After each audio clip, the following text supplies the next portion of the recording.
Land revenue systems made by the company. This video is brought to you by Unacademy in association with YarnCentral.com. So in a previous video, we had come to know what was the permanent settlement system. Let us quickly recall what the permanent settlement was. So we had the divans of a certain territory who gave the responsibility of collecting revenue to the zamindars, and these zamindars were supposed to pay a fixed revenue to the divans. But the company faced problems in this fixed system. It questioned the system because it questioned the fact that how could the revenues be actually fixed permanently at a time when the company needed more money to meet its expenses and for administration and trade. So, looking at the failure of the Permanent Settlement Act, the northwestern provinces of Bengal, which is the present day Uttar Pradesh, an Englishman called Holt Mackenzie devised a new system in the year 1822. This system came to be known as the Mahalwari system. Now, don't confuse a mahal meaning a palace. A mahal in this case referred to as a village. Now, what was this new system? According to Holt Mackenzie, a village was an important social institution in the North Indian society and it needed to be preserved. Under his directions, the collectors went from village to village, inspecting the land, measuring fields, and recording the customs and rights of different groups. Estimated revenue of each plot within a village was added up to calculate the revenue that each village had to pay. So, let me put it in a mathematical way. Summation of revenue collected from each plot in a village equals total revenue collected from that very village. Simple, isn't it? Now, this demand was to be revised periodically, not permanently fixed. So, it was not fixed. Another difference between the Mahalwari and the permanent settlement was the collector of the revenues would not be the zamindar. In this case, the revenue was to be collected by the village head. So, this Mahalwari system was followed in the northwestern provinces of Bengal. Now, let us move on to what happened in the British territories in the south.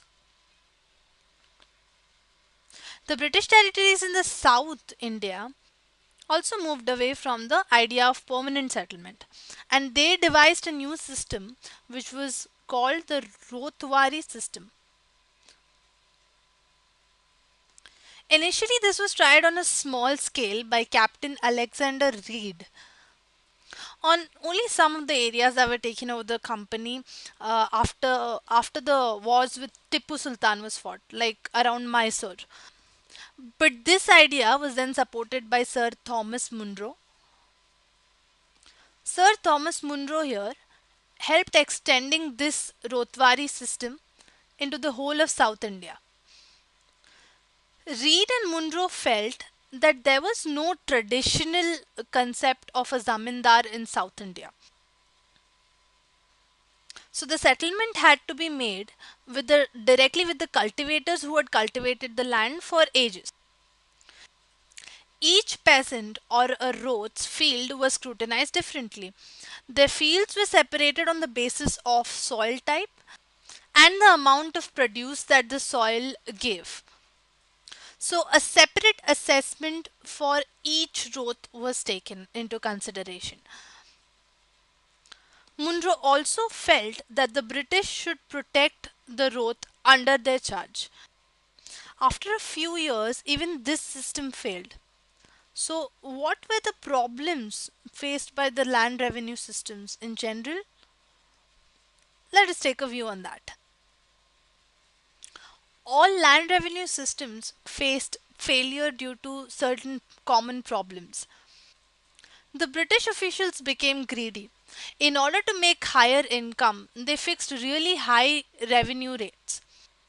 So the peasants and eventually the villages were unable to pay this high revenue. So this resulted in the peasants fleeing the countryside and the villages becoming empty or deserted. Initially, these systems were imagined to transform the peasants into rich enterprising farmers.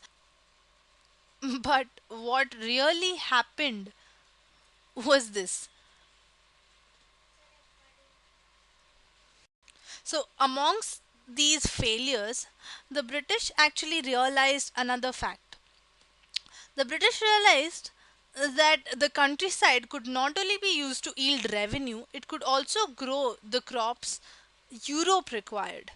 So the British forced a number of cultivators in various parts of India to produce other crops like jute in Bengal, tea in Assam, sugarcane in the United Provinces, which is now uh, UP or Uttar Pradesh, wheat in Punjab,